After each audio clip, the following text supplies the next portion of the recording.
who hails from the city of Jaipur, your own, and as rightly mentioned by Vijay Gupta ji, that the chief architect of this program, Prakash Sharma ji, chairman CP committee जिनकी अध्यक्षता में ये programme हो रहा है, हमारे बड़े भाई Vijay Gupta ji, government nominee central government in the council again Vijay ji. तो जब जिस प्रोग्राम में जो है वो प्रकाश भी और विजय जी भी हों तो प्रोग्राम जो है वो वैसे ही विजयी मान है। तो विजय जलानी जी,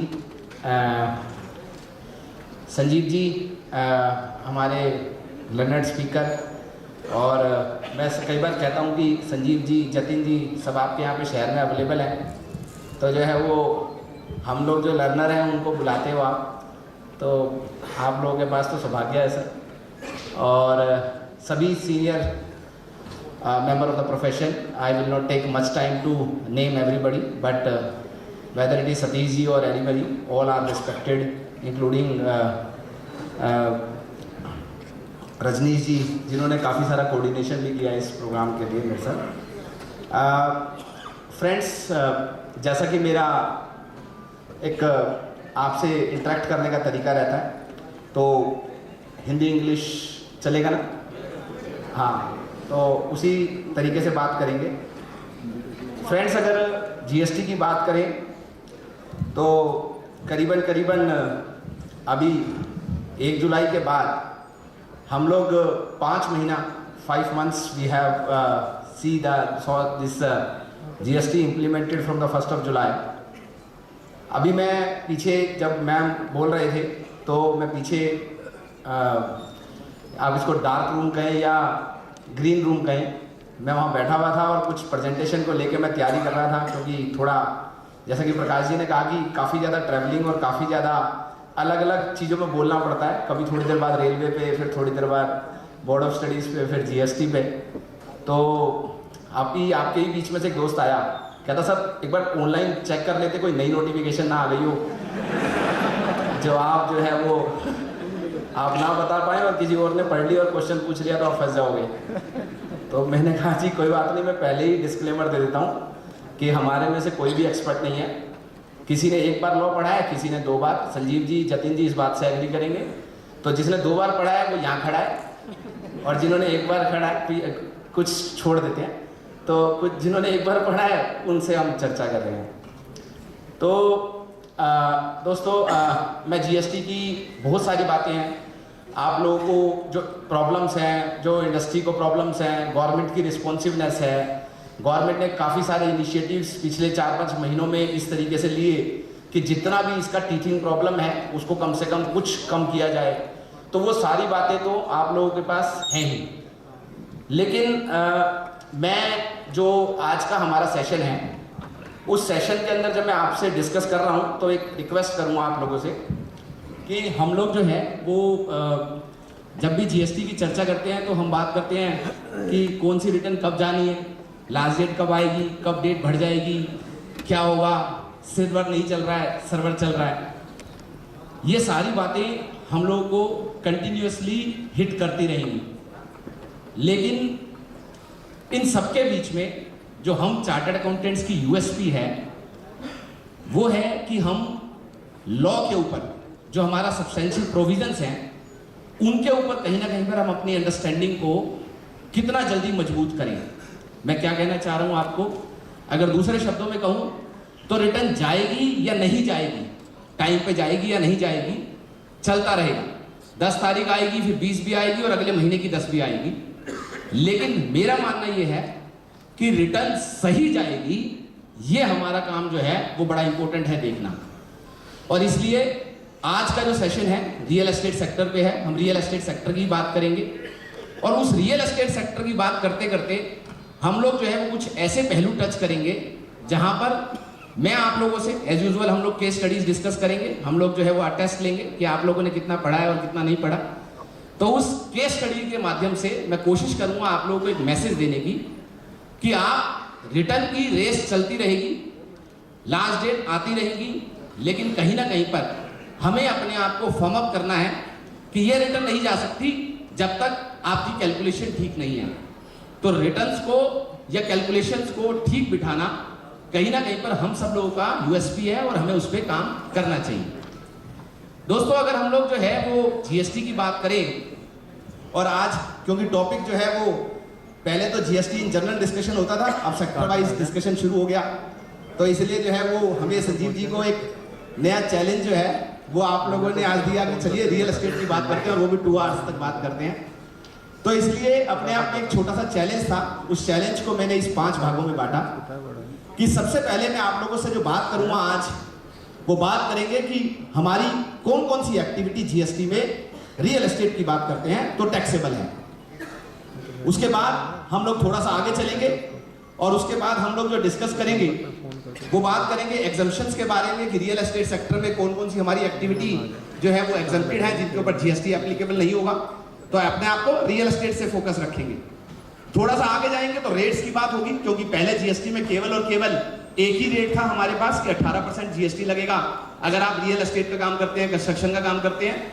उसके बाद समय के अनुभव के साथ गवर्नमेंट ने जब इस बात को समझा और उसके बाद काफी सारी अमेंडमेंट जो है वो, चाहे नोटिफिकेशन नंबर जस्ट बता रहा हूं, याद रखने का बाद में चलता रहेगा, 20/2017 हो या 24/2017 हो, तो उन्होंने हमारे को कुछ उसमें अमेंडमेंट की है। तो अब फाइनली रेट आज के करीबन 3:30 तक जो जीएसटी के जो आज के रेट है रियल एस्टेट सेक्टर के, वो क्या है वो हम लोग डिस्कस करेंगे। उसके बाद इनपुट क्रेडिट, हम लोगों ने बोला कि रियल एस्टेट में ये तो समझ में आ गया कि टैक्स क्या है, हमें ये भी समझ में आ गया एग्जम्पशन क्या है, हमें ये भी समझ में आ गया कि रेट क्या किस तरीके से लगेगा, किस किस पे कितना रेट लगेगा। जो अगला जो चैलेंज है जिसकी बात मैं कर रहा था रिटर्न ठीक करने की बात, वो है कि हमें क्रेडिट कैसे मिलेगा रियल एस्टेट में, या जनरली हमें इनपुट क्रेडिट कैसे मिलता है वो हमारे को सीखना होगा। और फाइनली जो अभी रिसेंटली नए नए नोटिस आए हैं, आप लोगों ने देखा होगा व्हाट्सएप पे ग्रुप पे घूम रहे हैं, और गवर्नमेंट ने भी ये माना कि हम लोगों ने 100 से ज्यादा लोगों को रियल एस्टेट सेक्टर में या दूसरे सेक्टर में एंटी प्रॉफिटरिंग के जो है वो हमें नोटिस इशू किए हैं। तो हमें उसको कैसे टैकल करना है, कैसे उसको हैंडल करना है, वो हम लोग जो है वो समय के हिसाब से चर्चा करेंगे। समय बचा तो जो आप लोगों ने अदर्स लिखा हुआ था कि जो दूसरे किसी सेक्टर की बात करनी है तो वो हम जरूर करेंगे, लेकिन फोकस जो है वो शुरुआत में रियल एस्टेट सेक्टर का, कि अगले जो करीबन हमारे पास करीबन जो 115 मिनट है जो समय के हिसाब से 5:30 का समय मेरे को बताया गया है। अगर आपने 5 बजे करना होगा तो मैं थोड़ा स्पीड बढ़ा दूंगा, 5:30 कंफर्टेबल है तो हमारे पास 115 मिनट का समय है, हम वो डिस्कस करेंगे पूरा का पूरा होलिस्टिक वे में। साहब अब जो है वो शुरुआत करते हैं और सबसे पहले बात करते हैं पहली बात की कि हमारी जो है वो टैक्सेबिलिटी की बात करते हैं। तो आप में से मुझे कोई बताना चाहेगा कि हमारा जो है वो कोई भी एक्टिविटी, आप लोगों को मैं सर्विस टैक्स के टाइम से आप लोगों के पास आ रहा हूं और जो बात सबसे पहले मैं हमेशा उठाता हूं और वो यही कि हमारे इस पूरे रिजीम के अंदर, इस पूरे इकोनॉमिक सिस्टम में, इस पूरे टैक्स सिस्टम के अंदर जब भी मेरे पास क्लाइंट पहली बार आता है, मेरे ऑफिस में एसएससी आता है और वो मेरे से डिस्कस करना चाहता है, तो वो क्या डिस्कस करता है कि मेरी एक्टिविटी के ऊपर जीएसटी एप्लीकेबल है या नहीं है। मैं एक्स काम करता हूं, मैं वाई काम करता हूं, मैं ए काम करता हूं, मैं बी काम करता हूं। अल्टीमेटली सभी का फोकस ये होता है कि क्या मेरी एक्टिविटी पे टैक्स लगेगा, क्या मेरी एक्टिविटी जीएसटी के दायरे में आती है, क्या मुझे जीएसटी चार्ज करना है, क्या मुझे जीएसटी पे करना है। तो इसलिए जो सबसे पहला काम है हम सभी के लिए हमेशा रहता है और वो ये रहता है कि हमारी जो एक्टिविटी पे टैक्स लगेगा या नहीं लगेगा। अब दोस्तों हम लोग जो है वो थोड़ा सा बैकग्राउंड में चलते हैं। आपके पास नोटपैड और पेन है ना सर, सभी के पास, क्योंकि टेस्ट होगा तो फिर वो पेपर पेन से ही हो पाएगा। तो इसलिए जो है वो आप लोग आपस में बांट लीजिएगा, एक एक दो पेपर, अगर नहीं हो तो अभी मैं नहीं ले रहा हूं, बाद में लेंगे। तो आप जो है वो मैं बात कर रहा था आपसे कि थोड़ा सा बैकग्राउंड में चलते हैं। छोड़िए सर, बाद में कर लेना आराम से, समय कीमती है, तो इसलिए मेरे बोलने से ही आपका ध्यान डिस्टर्ब हो गया, इसलिए अब मैंने बोला कि छोड़ दीजिए। 1 जुलाई 2017 से थोड़ा सा पीछे चलते हैं, सिर्फ एक दिन, 30 जून 2017। साहब 1 जुलाई 2017 से पहले 30 जून 2017 को हमारा इकोनॉमिक सिस्टम या इनडायरेक्ट टैक्सेस का सिस्टम जो था वो क्या था। हमारे पास करीबन 17 अलग अलग लॉ थे जो इनडायरेक्ट टैक्सेस का पार्ट बनते थे। Custom, excise duty, service tax, octroi, purchase tax, luxury tax, entertainment tax, lottery tax and then medicine and toiletries, excise duty and so on. अब इन 17 के 17 लॉ में जरा ध्यान से बात को सुनिएगा, एक एक स्टेप वाइज चल रहा हूं और स्टेप वाइज आपको फाइनली रियल एस्टेट के टॉप तक पहुंचाऊंगा सर, इसलिए मेरे साथ बने रहिएगा, ये मेरी एक रिक्वेस्ट है आप लोगों से। तो कोई भी बताने का पर्पस यूजलेस नहीं है कि मैं क्यों बात कर रहा हूं ये। तो मैं आपको बता रहा था कि 1 जुलाई 2017 से पहले जब मेरे पास 17 अलग अलग लॉ हुआ करते थे, उन सबके अंदर एक यूनिक कैरेक्टर हुआ करता था और वो होता था उनका separation of incidence of tax.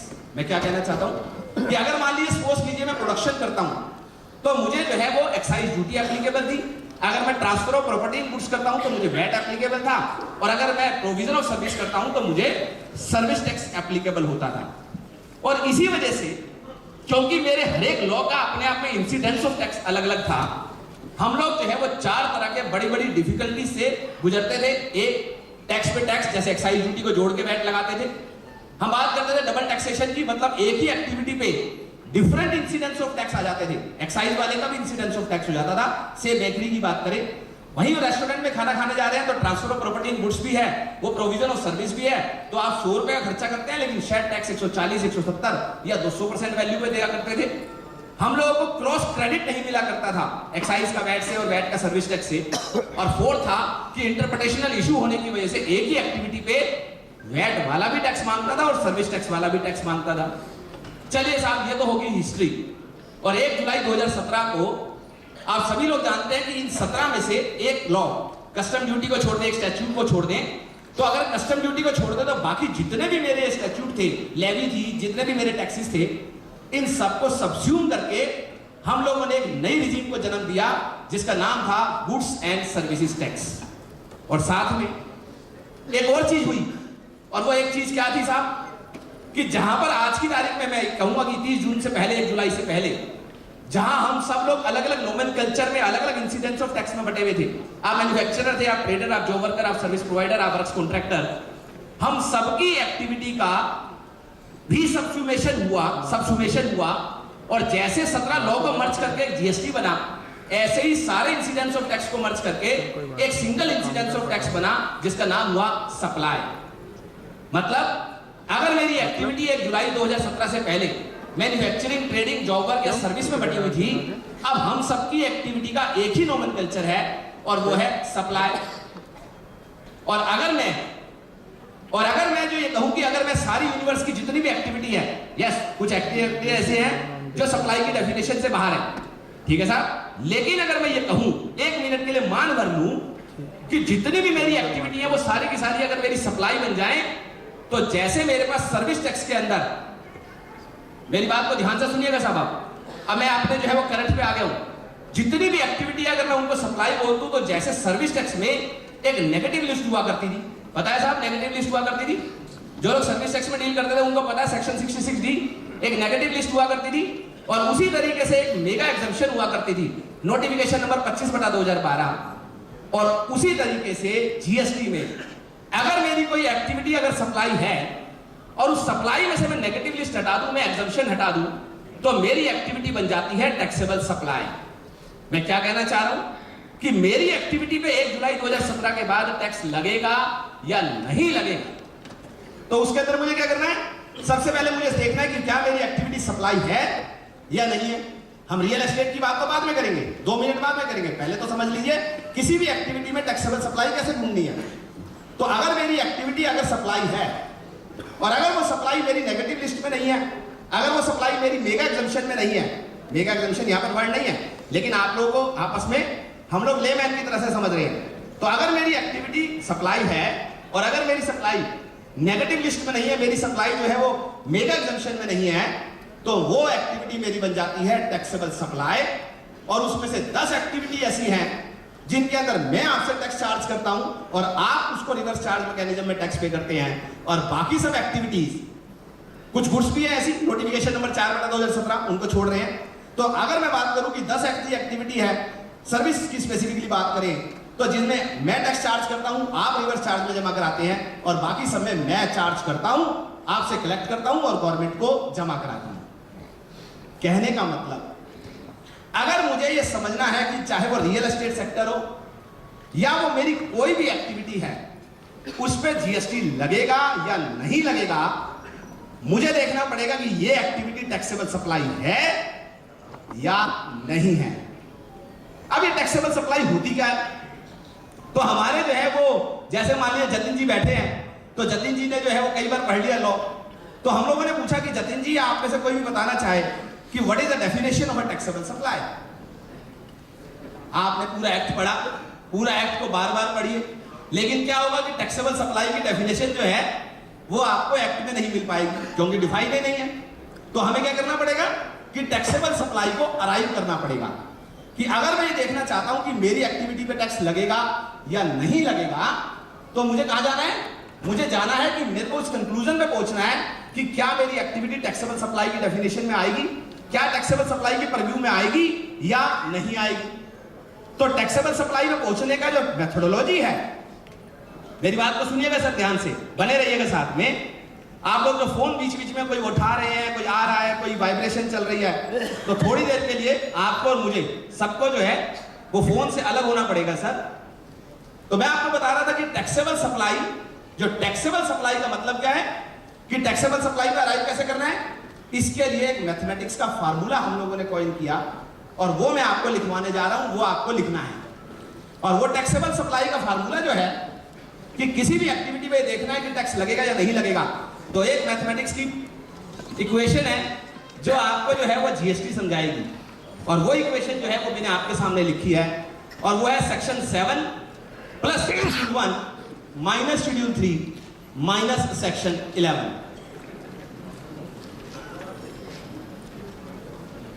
क्या है साहब? Section 7 plus schedule 1। ये किसी किताब में लिखी नहीं मिलेगी सर, ठीक है साहब, ये खुद की बनाई हुई किताब है sir. Section 7 plus schedule 1 minus schedule 3 minus section 11। अब हमारे बीच में कुछ दोस्त ये पूछ सकते हैं कि ये है क्या, तो मैं आपको एक एक करके चारों चीजें बताएंगे सर, ताकि आपको जो है वो क्लियर हो और फिर आप ये कंक्लूड कर पाए कि अल्टीमेटली जो है वो टैक्सेबल सप्लाई होती क्या है। साहब अगर मैं सेक्शन 7 की बात करूं, एक एक करके करते हैं सर, ठीक है साहब। तो रियल एस्टेट की कवर हो रहा है, चिंता नहीं करिएगा, ठीक है साहब, क्योंकि सब कुछ टैक्सेबल है, उनमें से माइनस करना है नेगेटिव लिस्ट, माइनस करनी है एग्जम्पशन, तो वो हो गया हमारा। तो हमें क्या करना है, रियल एस्टेट की अगर एग्जम्पशन पढ़ लेंगे तो बाकी सब कुछ टैक्सेबल है। तो इसलिए सेक्शन 7 की अगर बात करें तो सेक्शन 7 जो है वो करता है, डिफाइन करता है किसको? सप्लाई को। What is the meaning of a supply? अगर मैं सप्लाई की डेफिनेशन की बात करूं तो सप्लाई को उन्होंने हमारे को जो है वो डिफाइन किया और उन्होंने हमें बताया कि आप किसी भी तरह की सेल करें, एक्सचेंज करें, डिस्पोजल करें, ठीक है साहब, कोई एक्सचेंज करे, डिस्पोजल करे, रेंटल करे, लीज करे, बार्टर करे, कुछ भी करे, made or agreed to be made. ध्यान से मेरी बात को सुनिएगा sir, made or agreed to be made का क्या मतलब है? इवन अगर आपको एडवांस मिल गया, आपने प्रॉमिस कर लिया मैं बाद में सप्लाई करूंगा, वो अलग बात है कि आपको गुड्स के लिए उन्होंने जो है 12(1)(a) में, ठीक है साहब, आपको उन्होंने बोल दिया कि गुड्स के लिए आपको जो है फिलहाल एडवांस पे टैक्स पे नहीं करना है।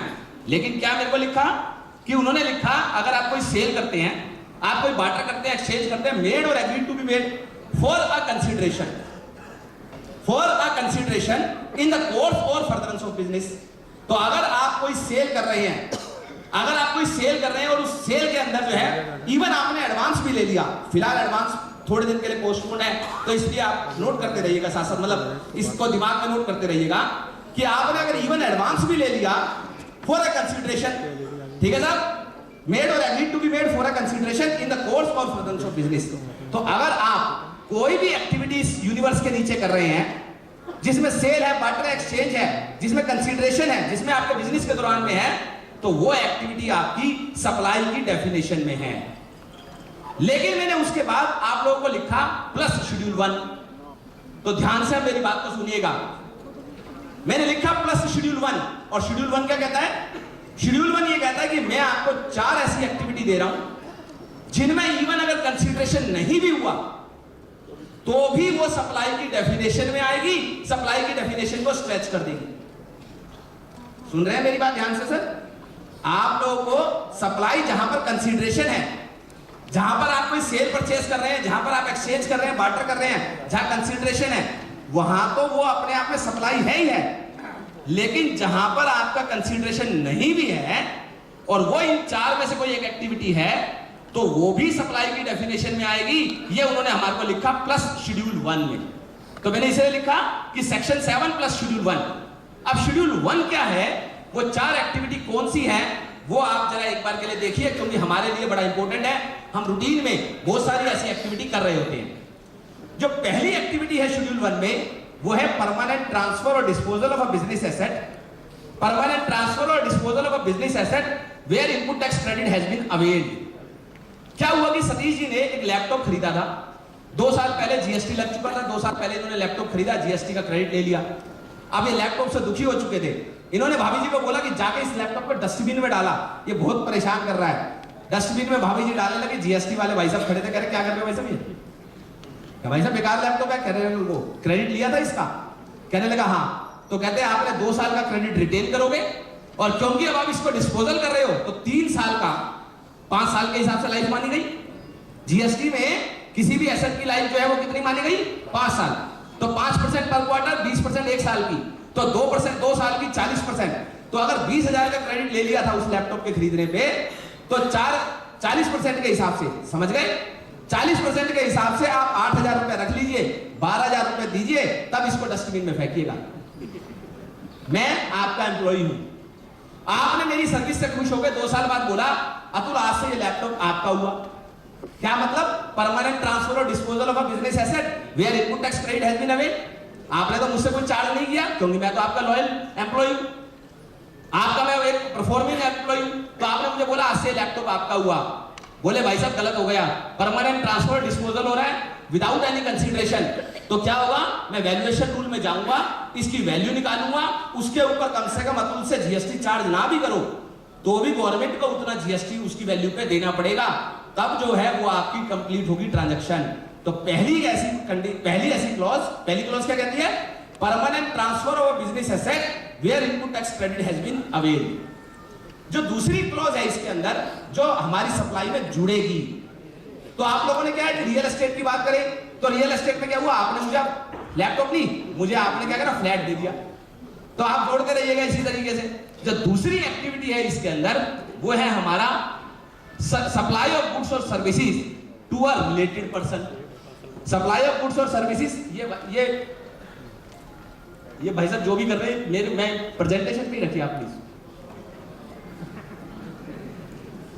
सप्लाई ऑफ गुड्स और services between to a related person. अब रिलेटेड पर्सन क्या होता है, रिलेटेड पर्सन हमारे को जो है वो वैल्यूएशन के प्रोविजन में सेक्शन 15 में हमें बताया गया है। उसके अंदर होल्डिंग और सब्सिडरी है। मेरे पास आपके शेयर हैं 25% से ज्यादा, आपके पास मेरे शेयर हैं।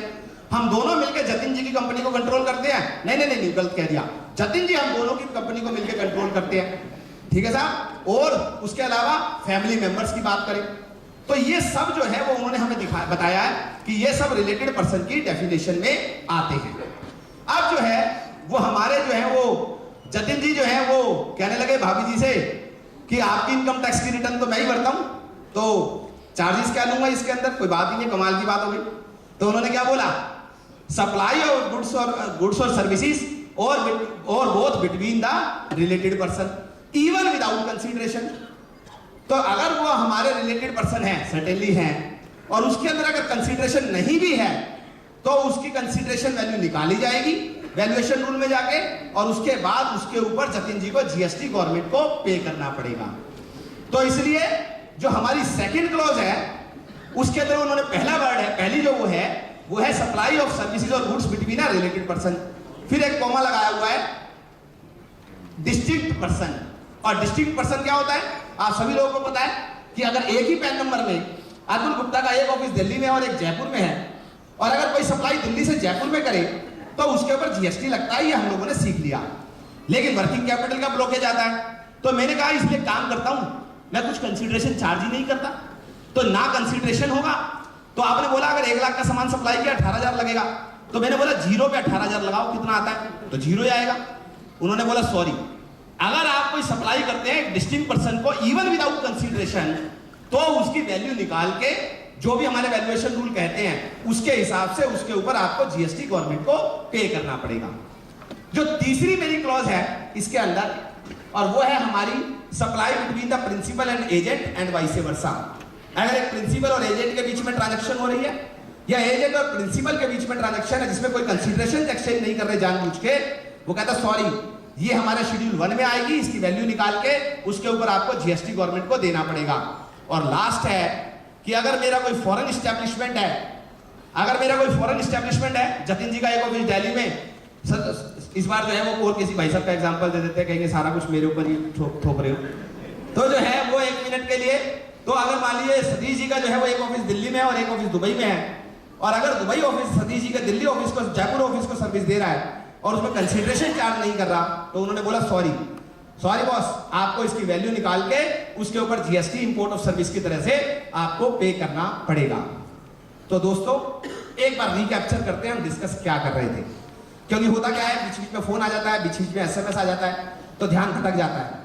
तो इसलिए हम लोग जो है वो क्या डिस्कस कर रहे थे, हम डिस्कस कर रहे थे कि मेरी किस एक्टिविटी पे टैक्स लगेगा और किस पे नहीं लगेगा। मैंने आपको बताया सेक्शन 7 प्लस शेड्यूल 1, जो एक्टिविटी सेक्शन 7 में आ गई, मतलब वो सप्लाई जो कंसीडरेशन के साथ सप्लाई आ गई, वो तो उसके ऊपर तो टैक्स लगेगा ही लगेगा। और इवन मैंने आपको बताया कि 4 ऐसी एक्टिविटी हैं जिनके अंदर कंसीडरेशन नहीं भी है, परमानेंट ट्रांसफर और disposal of a business asset, supply to a related person, supply to a distinct person, supply to a principal agent, supply by overseas body, आपकी जो अपनी ही आपकी बॉडी है, उन सबके केस में अगर आपका कंसीडरेशन नहीं भी है तो भी वो सेक्शन 7 को स्ट्रेच करके सप्लाई की डेफिनेशन में जुड़ जाएगा, वो भी आपके लिए अपने आप में एक सप्लाई है। अब मैंने आपको बोला माइनस शेड्यूल 3 और फिर मैंने बोला माइनस सेक्शन 11। तो जो शेड्यूल 3 है जीएसटी में, वो हमें बताता है नेगेटिव लिस्ट के बारे में और कहता है कि वो एक्टिविटी जो आपकी जो है, मैं एक बार आपको वापस वहां ले चलता हूं फिर आपको करेंगे कि ये वो एक्टिविटीज हैं जो अपने आप में नेगेटिव लिस्ट है, जो अपने आप में ऐसी एक्टिविटी है जो आपकी, उन्होंने क्या बोला, activity which will not be treated neither as a supply of goods or not supply of services। तो उन्होंने हमारे को बोला कि मैं आपको एक नेगेटिव लिस्ट दे रहा हूं, जैसे सेक्शन 66D हुआ करता था हमारे पास सर्विस टैक्स में, कि अगर आपकी एक्टिविटी शेड्यूल 3 के अंदर आती है तो ना तो वो सप्लाई ऑफ गुड्स है, ना ही वो सप्लाई ऑफ सर्विस है, वो आपकी सप्लाई की डेफिनेशन से बाहर है, उस पर जीएसटी एप्लीकेबल नहीं होगा। और उसके बाद मैंने आपको लिखा हुआ था, वो क्या लिखा था, मैंने एक आपको और चीज लिखी थी, माइनस सेक्शन 11। और माइनस सेक्शन 11 जो है मैंने इस प्रेजेंटेशन में भी दिया हुआ है, और वो है कि गवर्नमेंट के पास पावर है कि अगर गवर्नमेंट चाहे तो किसी भी एक्टिविटी को जो अपने आप में हमारी टैक्सेबल सप्लाई है, उनमें से कोई भी एक्टिविटी जो अपने आप में टैक्सेबल है, उसको पूरी तरीके से या उसके एक पोर्शन को, उसको पूरी तरीके से या उसके एक पोर्शन को वो अपने आप में एग्जम्प्ट कर सकती है, जो उस पावर के तहत मैंने इसमें एक ब्रैकेट में लिखा हुआ है कि नोटिफिकेशन नंबर 12/2017 इशू किया गया, और उस नोटिफिकेशन नंबर 12/2017 में करीबन 80-82 क्लॉज डाली गई और बताया गया कि ये सारी एक्टिविटी टैक्सेबल होने के बावजूद भी ड्यू टू वन और द अदर रीजन, जैसे एग्जांपल की बात करें मेडिकल सर्विस, बात करें तो रिकॉग्नाइज्ड डिग्री डिप्लोमा, बात करें तो गवर्नमेंट के द्वारा दी गई बहुत सारी सर्विसेज, बात करें तो आपका जो है वो रिलीजियस सेरेमनी, बात करें तो हम लोग जो है वो फीफा से रिलेटेड सर्विस, तो ऐसे बहुत सारी सर्विसेज को एग्जम्प्ट किया गया और बताया गया कि ये एक्टिविटी टैक्सेबल होने के बावजूद भी ये आपकी एग्जम्प्ट रहेगी। तो दोस्तों हम अगर अपने पहले पड़ाव को ध्यान से रिकैप्चर करें, हम कंसोलिडेट करें, तो हम लोगों ने क्या सीखा। हम लोगों का जो पहला क्वेश्चन था, जो पहली बात थी जो मैंने आपको बताई और बताना चाहा, कि हमें अगर जीएसटी में किसी भी एक्टिविटी पे, मैं यहां पर आया सेमिनार देने के लिए, मैंने बोला भाई साहब 5,000 रुपए चार्ज लूंगा, लिया नहीं है सर, लेकिन अगर मैंने बोला कि मैं 5,000 रुपए चार्ज लूंगा, अब इस पे जीएसटी लगेगा या नहीं लगेगा। सतीश जी ने सुबह एक सर्टिफिकेट साइन किया, क्या इस पे जीएसटी लगेगा या नहीं लगेगा। अगर मान लीजिए 1 मिनट के लिए जतिन जी ने जो है वो एक आज ओपिनियन दी ओवरसीज में, क्या उस पे जीएसटी लगेगा या नहीं लगेगा। अगर मुझे किसी भी एक्टिविटी पे ये देखना है कि जीएसटी लगेगा या नहीं लगेगा, तो मुझे क्या करना है, मुझे करना है इस मेथड को एप्लीकेबल। मुझे देखना है क्या मेरी एक्टिविटी सेक्शन 7 में आती है, क्या मेरी एक्टिविटी जो है वो शेड्यूल 1 में आती है। अगर दोनों में आती है, फिर जल्दी से सीपीयू को निकालना है। और इस सीपीयू के अंदर नेगेटिव लिस्ट डालनी है और सीपीयू के अंदर notification number 12/2017 and amended thereafter. तो मुझे गवर्नमेंट ने जितनी भी एग्जम्पशन दी हैं उन सबको मुझे डालना है और मुझे देखना है कि जैसे ही क्लाइंट आया बोला भाई साहब मैं एम्बेसी को जो है वो सिक्योरिटी गार्ड की सर्विस देता हूं, बताओ टैक्स लगेगा या नहीं लगेगा।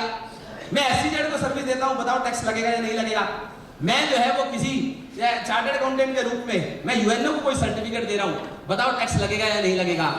तो मुझे क्या करना है, मुझे जो है वो अपने सीपीयू में से देखना है कि क्या कोई मैच फाउंड है। आप समझ रहे हैं मेरी बात को। तो अगर आपने सेक्शन 7 समझा, शेड्यूल 1 समझा और माइनस शेड्यूल 3 और माइनस नोटिफिकेशन नंबर 12/2017 अगर पता है तो आप पूरे जीएसटी में, तो क्या मैं आपको कहना चाह कि ये बात बड़ी इंपॉर्टेंट है कि हमारे को बहुत सारी कंप्लायंसेस करनी है, हमें बहुत सारी रिटर्न फाइल करनी है, लेकिन मेरा फाउंडेशन तो क्या है। मेरे एग्जाम में जैसे सीपीटी फाउंडेशन है, मेरे जीएसटी में एज ए चार्टर्ड अकाउंटेंट मेरे लिए फाउंडेशन क्या है, पहले ये पता करना कि मेरी एक्टिविटी, मेरे क्लाइंट की एक्टिविटी टैक्सेबल भी है या नहीं है। और यही सबसे बड़ा अपने आप में क्वेश्चन होगा। अब दोस्तों मैंने बहुत सारी स्लाइड्स आपको स्किप कर दी हैं, वो स्लाइड्स यहां पर ही रहेंगी, मैं आपको दे जाऊंगा, आप लोग आपस में चाहें तो बाद में ले लीजिएगा। उसमें मैंने शेड्यूल 3 बताया, मैंने उसके अंदर नोटिफिकेशन नंबर 12/2017 के बारे में थोड़ा बात किया, मैंने जो है वो कंस्ट्रक्शन के ऊपर जो है वो शेड्यूल 1 में क्या लिखा है, शेड्यूल 2 में क्या लिखा है, शेड्यूल 2 में वो मैं आपको बताऊंगा, बाद में डिस्कस कर लेंगे। अब हमारा जो अगला क्वेश्चन है वो है, हमारा जो अगला क्वेश्चन जो हमारे सामने है आज के सेशन का, वो है हमारा issue related to the taxability in real estate sector. अब मुझे ये देखना है कि रियल एस्टेट सेक्टर में मेरी कौन कौन सी एक्टिविटी टैक्सेबल है और कौन कौन सी टैक्सेबल नहीं है, ठीक है ना साहब। और इतना सारा डिस्कस करने के बाद आप लोग एक बात से तो एग्री करेंगे कि ये देखना कि क्या क्या टैक्सेबल है शायद मुश्किल काम है, और ये देखना कि क्या क्या टैक्सेबल नहीं है वो कंपैरेटिवली आसान काम है। तो मेरे सीपीयू के अंदर क्या है, मैंने बोला taxability supply plus schedule 1 minus negative list minus exemption. तो अगर मुझे रियल एस्टेट की एग्जम्पशन पता चल जाए, अगर मुझे रियल एस्टेट की एग्जम्पशन पता चल जाए, मुझे रियल एस्टेट के अंदर नेगेटिव लिस्ट पता चल जाए, तो बाकी सब कुछ तो टैक्सेबल ही है या नहीं साहब। तो इसलिए इसी मेथोडोलॉजी से जो आज हमने सीखी, जो हम लोग हमेशा सर्विस टैक्स में डिप्लॉय करते आए, यूज करते आए, उसी चीज को आगे बढ़ाते हैं और देखते हैं कि रियल एस्टेट सेक्टर में कौन कौन सी एग्जम्पशन आपको मिली हुई है।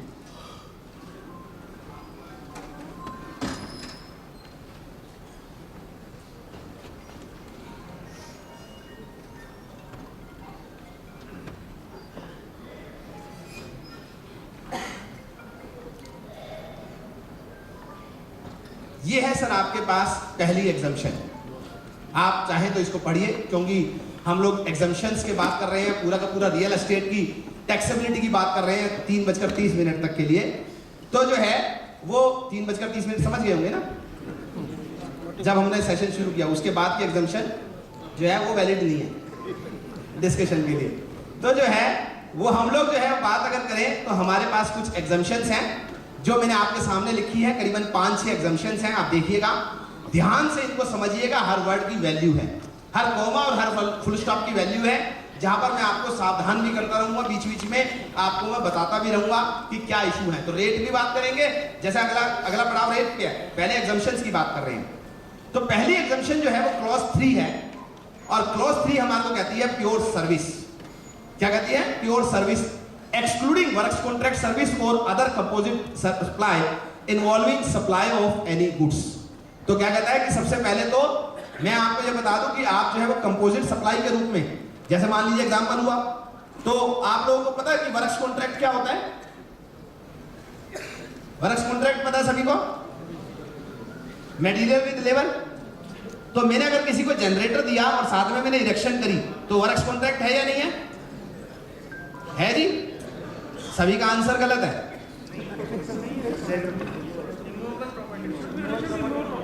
हाँ, तो आप लोगों ने सर जो है मैंने जो है वो आप लोगों को बोला कि जनरेटर सप्लाई किया, विद इरेक्शन किया, आपने बोला हाँ वर्क्स कॉन्ट्रैक्ट है, आप फंस गए। आप सभी लोगों को पता है कि 1 जुलाई 2017 से पहले हमारे पास वर्क्स कॉन्ट्रैक्ट की जो डेफिनेशन थी मेरे और आपकी भाषा में, वैसे तो क्या था, where there is a transfer of property in goods while executing a contract, छोड़ देते हैं, डिफिकल्ट बात नहीं करते, सिंपल बात करते हैं कि वो कॉन्ट्रैक्ट जिसमें लेबर विद मटेरियल था वो वर्क्स कॉन्ट्रैक्ट था। लेकिन 1 जुलाई 2017 के बाद उन्होंने बोला सॉरी सर, ऐसा नहीं है कि हर कॉन्ट्रैक्ट जिसमें लेबर विद मटेरियल है वो वर्क्स कॉन्ट्रैक्ट है। उसको वर्क्स कॉन्ट्रैक्ट होने के लिए क्या करना पड़ेगा, उसको अपने आप में इमूवेबल प्रॉपर्टी से रिलेट भी करना पड़ेगा। तो क्या हुआ, इसी बिल्डिंग में इसी हॉल में दो तरह के वर्क्स कॉन्ट्रैक्ट, दो तरह के कॉन्ट्रैक्ट है। एक वो कॉन्ट्रैक्ट जो हॉल बनाने का है, विद मटेरियल बनाने का है, विद लेबर बनाने का है, इमूवेबल प्रॉपर्टी बनाने का है, तो वो तो अपने आप में वर्क्स कॉन्ट्रैक्ट है। पर इसी हॉल में एक प्रोजेक्टर भी चल रहा है, एक एलसीडी स्क्रीन भी चल रही है जिसका आपने मुझे एएमसी दे दिया, विद मटेरियल दे दिया, बोला अतुल ये तुम्हारे जिम्मे आ गया। तो ये अपने आप में लेबर विद मटेरियल होने के बावजूद भी ये अपने आप में एक वर्क्स कॉन्ट्रैक्ट नहीं माना जाएगा। ये 1 जुलाई 2017 से उन्होंने हमारे को बोला। अब जो है वो एक और समस्या थी कि अगर ये लेबर विद मटेरियल है, ठीक है कि ये इमूवेबल प्रॉपर्टी से रिलेटेड नहीं है, तो ये कॉन्ट्रैक्ट है क्या। तो इसके लिए जो है वो उन्होंने हमारे को जो है वो कंपोजिट सप्लाई, मिक्स सप्लाई के हमारे को प्रोविजन दिए और उन्होंने बोला कि प्रीडोमिनेंट नेचर आप देख लीजिए। जैसे मान लीजिए एक जेनसेट आप अगर सेल करते हैं 95 लाख का और 2 लाख रुपए उसका इरेक्शन का काम करते हैं, तो प्रीडोमिनेंटली आपका जेनसेट सेल है। लेकिन अगर मान लीजिए आपने कहा कि मैं आपके प्रोजेक्टर का एएमसी लेता हूं, मटेरियल मे बी यूज्ड और मे नॉट बी यूज्ड, तो वो अपने आप में प्रीडोमिनेंटली कंपोजिट कॉन्ट्रैक्ट है in the nature of a service.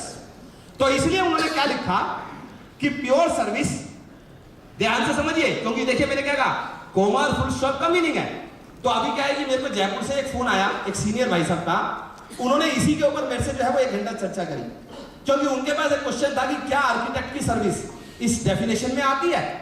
तो उन्होंने, उनका जो दूसरा व्यू था कि नहीं आती है, लेकिन हमने चर्चा करी और हमने कहा देखिए pure service excluding works contract service और अदर कंपोजिट सप्लाई, समझ रहे हैं मेरी बात को। तो ये लेबर विद मटेरियल वाला ही है, लेकिन इमूवेबल प्रॉपर्टी से रिलेटेड वाला नहीं है। तो इमूवेबल प्रॉपर्टी से रिलेटेड वाला होता तो वर्क्स कॉन्ट्रैक्ट में लिख रखा है, लेकिन साथ में यह भी लिख दिया कि चाहे वो वर्क्स कॉन्ट्रैक्ट नहीं भी हो, पर अगर उसके अंदर लेबर विद मटेरियल है तो वो भी बाहर है इससे। आप समझ रहे हैं मेरी बात को, मैंने क्या कहना चाह रहा हूं आपको मैं।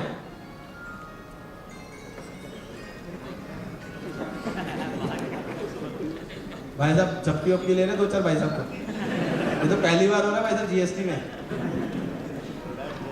सब रिलैक्स है, लंच वंच करके मजा एकदम थका।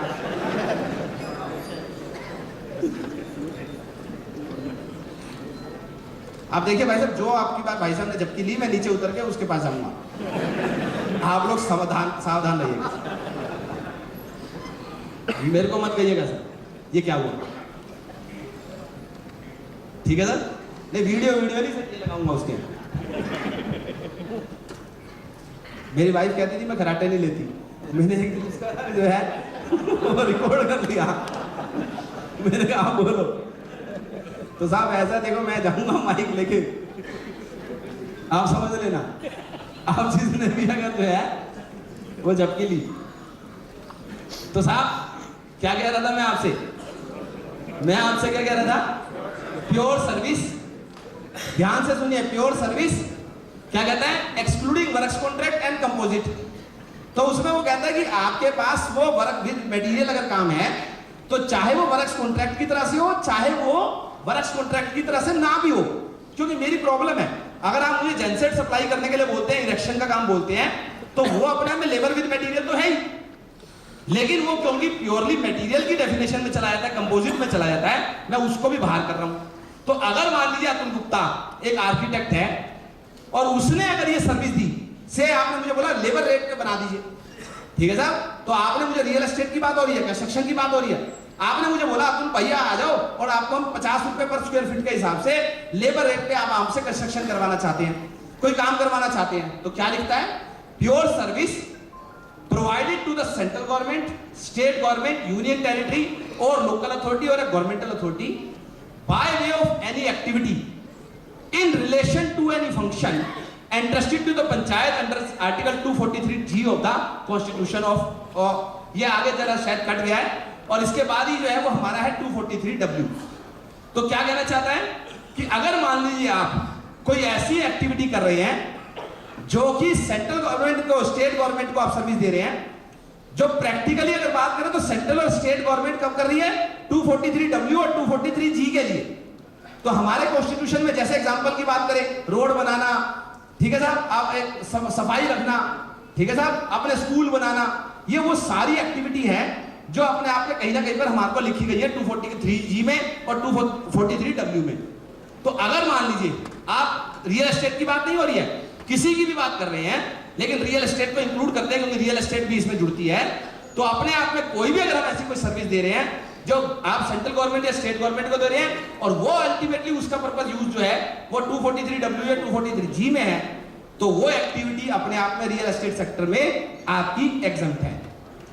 सर उसके बाद जो अगली हमारी एग्जम्पशन है रियल एस्टेट सेक्टर में वो है क्लॉज 10 के अंदर।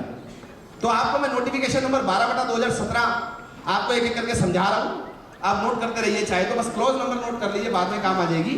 और वो है clause number 10, services provided by way of pure labour contract of construction, erection, commissioning and so on pertaining to the beneficiary led individual house construction or enhancement under the housing for all mission of प्रधानमंत्री आवास योजना। तो अगर हम लोग जो है वो कोई construction की एक्टिविटी कर रहे हैं इन रिलेशन टू प्रधानमंत्री आवास योजना, लेकिन ध्यान रखिएगा इस बात को, यहां पर भी एक बार के लिए शायद इससे आपको मैं बता पाऊं, ये प्रोजेक्टर इससे आई एम नॉट अवेयर कि किस तरीके से काम करेगा, एनीवे छोड़ देते हैं। लेकिन आप लोग ध्यान से मेरी बात को सुनिएगा, I am talking about the pure labour contract. अगर ये प्योर लेबर कॉन्ट्रैक्ट नहीं होगा, यहीं पर सुन लीजिए सर, अगर ये प्योर लेबर कॉन्ट्रैक्ट नहीं होगा तो इसका ओरिजिनल रेट जो था वो 18% था, लेकिन बाद में इसके अंदर नोटिफिकेशन के थ्रू इसका रेट जो है वो 12% कर दिया गया। तो 6 CGST 6 SGST वो आप पैरेलली आपके आप इस बात को समझ सकते हैं। जो तीसरी एक्टिविटी है वो है एक सिंगल मकान बनाना। मुझे सतीश जी ने पॉइंट किया, बोले अतुल भाई मेरे लिए जो है वो मेरा हाउस बना दीजिए। अब मेरे पास हाउस बनाने के 2 तरीके हैं, मैं एक विद मटेरियल करूंगा और एक विदाउट मटेरियल करूंगा, ठीक है साहब। इनका इंडिविजुअल हाउस है, इनका इंडिविजुअल हाउस है, किसी सोसाइटी में नहीं है। तो अगर सोसाइटी में है तो बात ही खत्म है, कोई टैक्सेबल एग्जम्पशन की बात ही नहीं हो रही है। लेकिन इनका मकान नंबर 436C स्कीम, अगर मान लीजिए मेरे को इन्होंने बोला बनाने के लिए, तो अगर मैं प्योर लेबर रेट पे काम करता हूं तो मेरे पास एग्जम्पशन है क्लॉज नंबर 11 में। लेकिन अगर मैं विद मटेरियल करता हूं तो पहले मेरे पास इसका रेट था 18%, जो अब घटा के कर दिया गया है 12%। हम दोबारा डिस्कस कर सकते हैं, पर मैं आपको अभी हाथ के हाथ आपको बता रहा हूं। सर उसके बाद हमारे पास जो अगली एग्जम्पशन है रियल एस्टेट सेक्टर से रिलेटेड, वो है हमारे पास क्लॉज नंबर 12 में, service by way of renting of a residential dwelling for use as residence. मतलब अगर आपकी प्रॉपर्टी रेजिडेंशियल है, आपने एक चार्टर्ड अकाउंटेंट को दे दिया, ठीक है साहब, और बोला कि भाई साहब इसको ऑफिस कम रेजिडेंस यूज कर लेना, तो वो अपने आप में जो है वो अगर आपके एग्रीमेंट में है कि ऑफिस कम रेजिडेंशियल के लिए यूज कर लेना, तो that will be subject to GST। क्योंकि अगर आपकी प्रॉपर्टी रेजिडेंशियल है, उसका यूज रेजिडेंशियल है, तभी वो अपने आप में एग्जम्पशन के दायरे में है। अदरवाइज अगर प्रॉपर्टी रेजिडेंशियल नहीं है, आपने कमर्शियल प्रॉपर्टी किसी को रेजिडेंस के लिए दे दी, सॉरी एग्जम्पशन नहीं मिलेगी। प्रॉपर्टी भी रेजिडेंशियल है, यूज भी रेजिडेंशियल है, then only the exemption will be available. Clause note कर सकते हैं, क्लॉज 12 की बात हो गई। उसके बाद अगली जो है वो है क्लॉज नंबर 13, और फिर दोबारा रेंटिंग की बात है। दो ये प्रॉपर्टी जो ये एग्जम्पशन है वो रिलीजियस ट्रस्ट से रिलेट करती है। हमारे पास मंदिर, गुरुद्वारा, गिरजाघर, मस्जिद होती है, वहां पर आप कोई रिलीजियस सेरेमनी करते हैं, वो एग्जम्प्ट है। लेकिन वहां पर जो है वो रेंटिंग की भी एक्टिविटी होती है। आप लोगों ने एग्जांपल की बात है कि हम लोग बिरला मंदिर की बात करें, और बिरला मंदिर के अंदर जो है वो शॉप्स भी हैं, बिरला मंदिर के अंदर जो है वो बैंक्वेट हॉल भी है, और बिरला मंदिर में मान लीजिए लोग जो है वो स्टे करने के लिए भी आते हैं। तो उन्होंने बोला कि आप अगर कोई रिलीजियस ट्रस्ट है, सेक्शन 12AA में जो अपने आप में इनकम टैक्स एक्ट में रजिस्टर्ड है, 1023C में रजिस्टर्ड है, वो तो आपकी बेसिक जरूरत है ही है। लेकिन उसके बाद अगर आप जो है वो कोई रेंटिंग की सर्विस देते हैं वहां पर, तो वो पार्शली ही एग्जम्प्टेड है। पार्शली एग्जम्प्टेड का मतलब क्या है कि अगर सपोज कीजिए कि वहां पर रूम रेंट जो है वो 1000 से ऊपर है, अगर बैंक्वेट के लिए 10,000 रुपए एक दिन से ज्यादा लिए जा रहे हैं, या शॉप के लिए 10,000 रुपए महीने से ज्यादा लिए जा रहे हैं, तो उस केस के अंदर वो अपने आप में टैक्सेबल एक्टिविटी होगी, एग्जम्पशन आपको ग्रांट नहीं होगी। तो रियल एस्टेट सेक्टर में रेंटिंग ऑफ इमूवेबल प्रॉपर्टी की बात करें, एक रिलीजियस ट्रस्ट की इमूवेबल प्रॉपर्टी की बात करें, तो एग्जम्पशन जो अवेलेबल है वो तभी अवेलेबल है जब रूम रेंट 1000 से कम है, से इसकॉन 4000 है, टैक्सेबल है। आपका जो ऑडिटोरियम है उसका रेंट 10,000 रुपए महीने से कम है, से धर्मशाला वगैरह जो होती है, या आपका जो दुकानें हैं उसका जो रेंट है वो 10,000 रुपए पर मंथ से कम है। सर आगे चलते हैं, और उसके बाद ये है हमारा अगला क्लॉज 41, जो मोर और लेस लास्ट क्लॉज है एग्जम्पशन के बारे में, और वो है हमारा वन टाइम प्रीमियम सलामी, जो हम लोग जो है वो किसी स्टेट गवर्नमेंट इंडस्ट्रियल कॉर्पोरेशन को, या इसमें एक अमेंडमेंट और आया हुआ है कि अगर किसी ऐसी ऑर्गेनाइजेशन को जहां पर 50% से ज्यादा उनका कंट्रोल है, तो जो 30 वर्ष से ज्यादा की लीज है, और आप वन टाइम प्रीमियम आप उसको बोले, या आप उसको जो है वो कोई भी नाम बोले, लिखा हुआ है प्रीमियम सलामी, कॉस्ट प्राइस, डेवलपमेंट चार्जेस, कोई भी नाम आप बोल के अगर देते हैं, और वो आप जो चार्जेस दे रहे हैं 30 साल से ऊपर की लीज के केस में, से 99 ईयर्स की लीज होती है, तो उस केस में अगर वो स्टेट इंडस्ट्रियल अंडरटेकिंग को दे रहे हैं तो अपने आप में वो इंडस्ट्रियल यूनिट के लिए दे रहे हैं, इससे बाहर होना चाहिए। और उसके बाद तीसरी कंडीशन कि प्योर लेबर का कॉन्ट्रैक्ट होना चाहिए, तो ही वो आपका एग्जम्प्ट है। रेंटिंग की बात करें जो रियल एस्टेट सेक्टर से बिलोंग करती है, कि आप रेजिडेंशियल प्रॉपर्टी रेंट के लिए देते हैं, रेजिडेंशियल यूज के लिए देते हैं, आप इवन अगर रिलीजियस ट्रस्ट की प्रॉपर्टी है तो भी उसका रेंट एक लेवल से नीचे है, तभी वो आपका एग्जम्प्ट है, ठीक है साहब। और उसके बाद ये लास्ट वाला जो हम लोगों ने डिस्कस किया, ये हमारे पास कुछ एग्जम्पशंस अवेलेबल है। अगर हम लोग पुरानी बात को दोबारा 1+2 को याद करें, तो हम लोगों ने क्या डिस्कस किया था, section 7 plus schedule 1 minus schedule 3 minus section 11, तो सेक्शन 11 के मैंने आपको 5-6 चीजें बता दी। तो प्रैक्टिकली अगर बात करें तो उसके अलावा जितनी भी एक्टिविटी हम रियल एस्टेट सेक्टर में करते हैं, तो पहले क्या होता था, मैं गवर्नमेंट के लिए हॉस्पिटल बना रहा हूं, टैक्स लगेगा क्या, स्कूल बना रहा हूं, टैक्स लगेगा क्या, डैम लगेगा बना रहा हूं, टैक्स लगेगा क्या, सीवरेज प्लांट बना रहा हूं, टैक्स लगेगा क्या, नहीं लगता था। लेकिन आप सभी लोगों से मेरी प्रार्थना है, with the folded hands, please पुरानी बातों को अनलर्न कर लीजिएगा, इन 5 को छोड़ दें, जो भी 5, 6, 4 जो भी है मैंने बताई आपको, इनको छोड़ दें। तो इसके अलावा जितनी भी एक्टिविटी रियल एस्टेट सेक्टर की है, चाहे वो बिल्डर की है, चाहे वो हमारे जो है वो कॉन्ट्रैक्टर की है, वो सब अपने आप में टैक्सेबल है।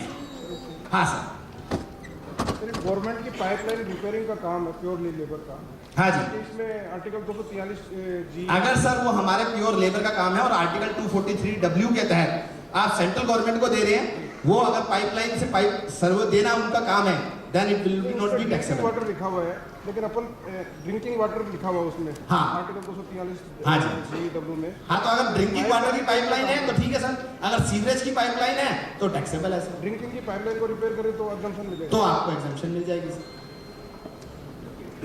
चलिए सर आगे चलते हैं, और ये आपको कुछ रेट्स हैं प्रेजेंटेशन में, स्लाइड में फोन थोड़ा छोटा रहेगा, इसलिए मैं आपको क्रक्स बताता रहूंगा ताकि आपको दूर अगर विजिबिलिटी ना भी हो तो हम डिस्कस करते रहें। पहले मैंने आपको बोला कि आप जितने भी कंस्ट्रक्शन का काम करते हैं उस पर 18% टैक्स लगेगा, इसलिए कुछ भी नया नहीं लिखा हुआ है। जहां पर आपको टैक्स इससे कम लगेगा मैं आपको वो बता रहा हूं सर।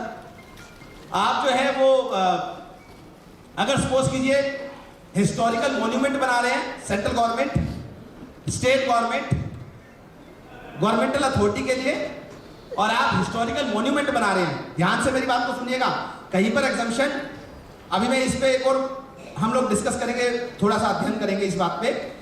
अगर मैं central government, state government, governmental authority के लिए मैं हिस्टोरिकल मॉन्यूमेंट बना रहा हूं, कैनाल डैम बना रहा हूं, पाइपलाइन बना रहा हूं वाटर सप्लाई के लिए या वाटर ट्रीटमेंट के लिए, सीवरेज ट्रीटमेंट के लिए, तो उस केस के अंदर जीएसटी जो है वो 18% ना होके वो 12% होगा। अब साहब एक यहां पर एक क्वेश्चन है जो आप लोगों को सीखना है, जो एक बात समझनी है आप लोगों को, जरा ध्यान से मेरी बात को सुनिएगा। What about the sub contractor? मैं जो है वो जतिन जी जो है वो जयपुर गवर्नमेंट है, अनुज गोयल जी आ गए तो अनुज गोयल जी सरकार है, क्योंकि तो सरकार का बात करते हैं। अनुज गोयल जी जो है वो हमारे राजस्थान गवर्नमेंट है, स्टेट गवर्नमेंट। इन्होंने मुझे बोला कि अतुल आप हमारे लिए कैनाल का काम करिए, और कैनाल का काम कब कर रहे हैं, composite supply of as a works contract with material में काम कर रहा हूं, तो ऊपर जो लिखा हुआ है टॉप ऑफ द लाइन कि एक वर्क्स कॉन्ट्रैक्ट है, क्योंकि अगर वर्क्स कॉन्ट्रैक्ट नहीं होता, प्योर सर्विस होता तो शायद एग्जामिनेटिव भी होता, ठीक है ना साहब। तो उन्होंने बोला कि आप जो है वो अतुल आप मेरे लिए काम करिए, तो मैंने बोला कि सर इसमें 12% जीएसटी लगेगा। अब वही काम with all respect to Jatin भाई, मैंने जो है वो 1 करोड़ का काम लिया अनुज गोयल जी से और बोला कि 80 लाख रुपए में आप ये काम आप कर लीजिए। अब मुझे बताइए कि 80 लाख रुपए में जतिन जी मेरे से 12% टैक्स चार्ज करेंगे या 18 चार्ज करेंगे? 12 लिखा हुआ है, 12 चार्ज करेंगे या 18 चार्ज करेंगे? देखिए साहब, 2 आंसर हो सकते हैं, आप आधे 12 कहते हैं, आधा 18 कहते हैं। देखो भाई साहब आंसर आया था। लेकिन मैं आपको ये बताऊं, ध्यान से सुनिएगा, फंडामेंटल बात। एग्जम्पशन जब भी बात करेंगे तो एग्जम्पशन, सर इस बात को आप अगर रुमाल में गांठ की तरह से बांध लेंगे आपको परमानेंट जो है वो बेनिफिट मिलेगा। इसलिए सुनिए बात को, रियल एस्टेट की बात नहीं हो रही है खाली। एग्जम्पशंस की जब भी बात होगी, एग्जम्पशन 2 तरह की होती है। एक एग्जम्पशन व्यक्ति को होती है और दूसरी एग्जम्पशन जो है वो एक्टिविटी को होती है। जहां पर भी एग्जम्पशन व्यक्ति को होगी वो एग्जम्पशन जो है वो डाउन द लाइन नीचे नहीं जाएगी जब तक आप उसके लिए एनेबलिंग प्रोविजन नहीं बनाएंगे।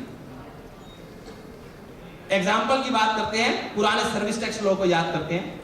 वहां पर उन्होंने हमारे को लिखा था अगर आप हिस्टोरिकल मॉन्यूमेंट बनाते हो तो आपको टैक्स नहीं लगेगा। लेकिन उसके बाद उन्होंने क्लॉज इंट्रोड्यूस करी थी 29H, 25/2012 नोटिफिकेशन में बता रहा हूं, जो लोग पढ़ते हैं देखते हैं करते हैं सुन लीजिए। उस 29H में लिखा हुआ था अगर आप एक सब कॉन्ट्रैक्टर हैं, एक मेन कॉन्ट्रैक्टर के जो अपने आप में एक वर्क्स कॉन्ट्रैक्ट कर रहा है और एग्जम्प्टेड एक्टिविटी करता है, वो बेनिफिट जो है वो सब कॉन्ट्रैक्टर को भी मिलेगा। तो जब तक मेरे पास 29H जैसा एनेबलिंग क्लॉज मुझे नहीं मिलता तो अब तक जतिन जी जो है वो अनुज गोयल जी को सर्विस नहीं दे रहे। वो सर्विस दे रहे हैं अतुल गुप्ता को, जो ना तो सेंट्रल गवर्नमेंट है, ना स्टेट गवर्नमेंट है, ना गवर्नमेंटल अथॉरिटी है। और उस केस में जब तक गवर्नमेंट एनेबलिंग प्रोविजन इंट्रोड्यूस नहीं करती, व्यक्ति को मिली हुई एग्जम्पशन डाउन द लाइन नहीं जा सकती। लेकिन जैसे ही मैं अगले रेट की बात करूंगा, और उस रेट में क्या है, क्या बात लिखी है, works contract in relation to road, क्या लिखा है जरा ध्यान से सुनिए। अगर मैं रोड बनाता हूं, ब्रिज बनाता हूं, टनल बनाता हूं for use by general public, for use by general public, अगर मैं सिविल स्ट्रक्चर बनाता हूं अर्बन राजीव आवास योजना, अगर मैं कोई सिविल स्ट्रक्चर बनाता हूं प्रधानमंत्री आवास योजना, अगर मैं कोई सिविल स्ट्रक्चर बनाता हूं आपने जो है वो पोल्यूशन कंट्रोल के पर्पज से, अगर मैं बनाता हूं फ्यूनरल ब्यूरियल या क्रीमेशन के पर्पज से, तो उस केस के अंदर मेरा रेट जो है वो 12% है। पर एग्जम्पशन किसी व्यक्ति को नहीं है, एग्जम्पशन एक्टिविटी को है। यहां पर क्या लिखा है वो ऊपर टॉप ऑफ द टॉप पढ़े, composite supply of works contract supplied by way of construction, erection, commissioning, installation, completion, fitting out, repair, maintenance, renovation और अल्टरेशन ऑफ। किसी व्यक्ति के लिए नहीं लिखा।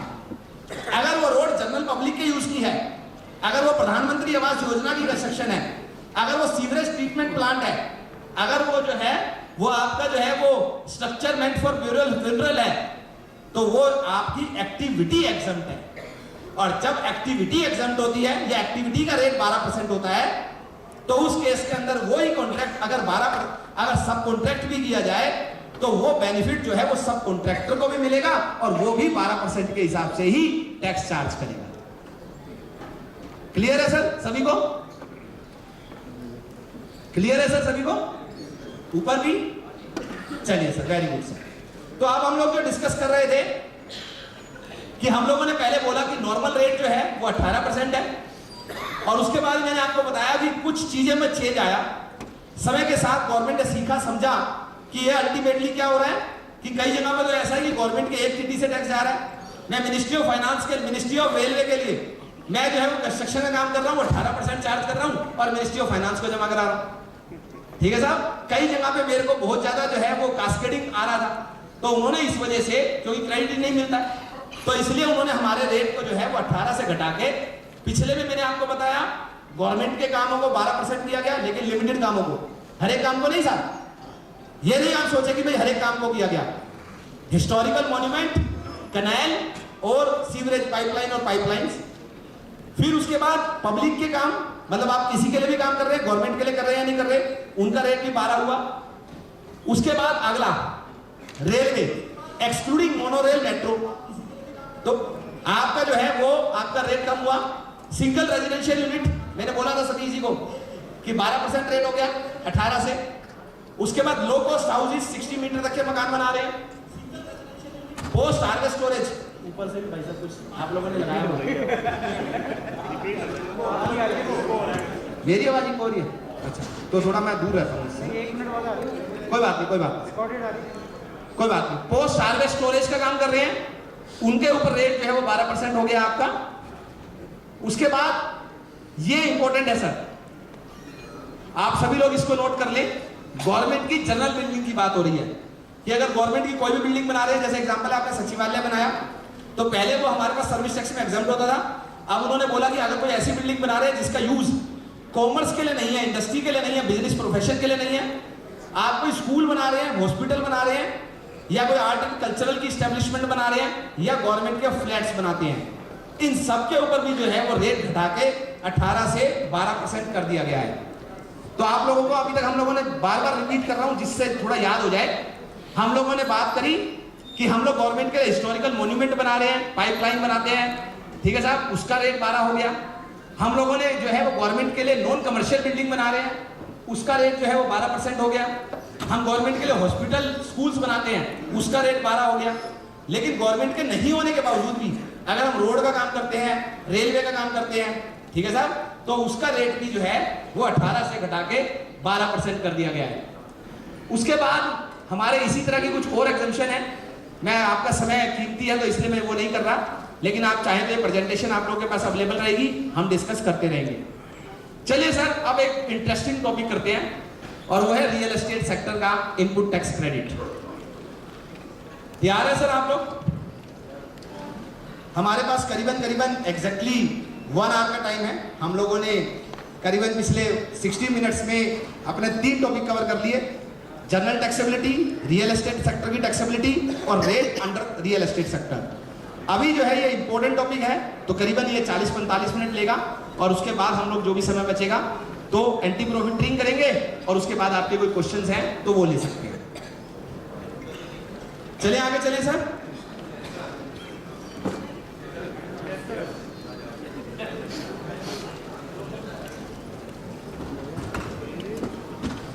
हाँ जी चले सर। अब आ गए हैं तो अब चलो ही, अब तो आ गए सेमिनार में, शाम को बस भी यहीं से पकड़नी है, अब तो बैठना ही है, इससे पहले तो आप ही बोल लो। है जी, चले आगे चले। चलिए अब आप कॉपी पेन लेने की तैयारी कर लीजिए, टेस्ट होगा जी, इसलिए आप लोगों का एक टेस्ट होगा। कॉपी पेन लेके आप बैठे और मैं रिक्वेस्ट करूंगा आप सभी लोगों से, जिसके पास नोट पैड नहीं हो, बाहर अगर कोई सुविधा हो तो नोट पैड ले आए, अगर नहीं है तो, और अगर है तो बैठिए। वैसे इसलिए इस बहाने से नहीं कि चल अच्छा नोट पैड लेके आए। तो वैसे आपने अच्छा याद दिलाया, इस बहाने से जा सकता हूँ बाहर।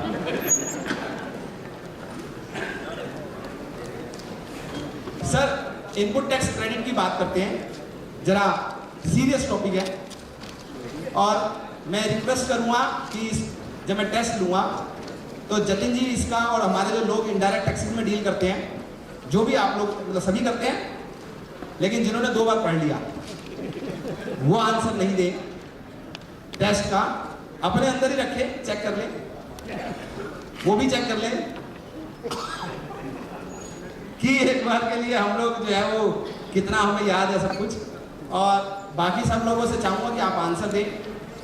एक फॉर्चुनेटली कहें या मैं कहूँ कि एक क्वेश्चन कहें, मैं आप लोगों को ये बता दूं कि इस इलस्ट्रेशन के बाद, इस क्वेश्चन के बाद जो मैं आपसे पूछूंगा, एक पहले मैं आपको ये नहीं कि आउट ऑफ द सिलेबस होगा, पहले मैं आपको सिलेबस पूरा पढ़ाऊंगा, फिर क्वेश्चन पूछूंगा। तो इसलिए आप, क्योंकि वो तो हमारा नियम है, अभी तो बोर्ड ऑफ स्टडीज की जिम्मेवारी दी हुई है आप लोगों ने, तो पहले सिलेबस पढ़ाना और उसके बाद टेस्ट लेने की बात है। परंतु टेस्ट लेंगे, पर मैं आपको ये बता दूं, वर्ड ऑफ क्वेश्चन, घबराइएगा मत, 95% लोगों का आंसर हर जगह पे गलत है। तो इसलिए आप ये मत सोचिएगा कि ऐसा हमारे साथ क्यों हुआ। 5 पता है मैंने सर जानबूझ के छोड़ा, 5% तो मैंने जानबूझ के छोड़ा, वैसे 99.9 का ही गलत आ रहा, लेकिन मैंने कहा कि कोई बात नहीं, अगली बार चाहे पुराना या नहीं आना सोच लो।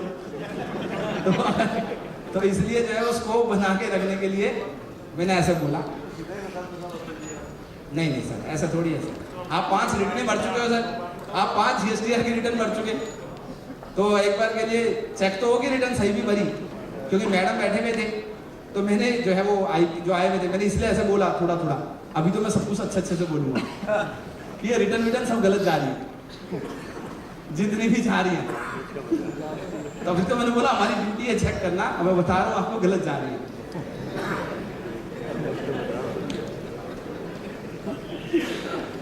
तो आप खुद चेक करिएगा इस क्वेश्चन के बाद, हैं?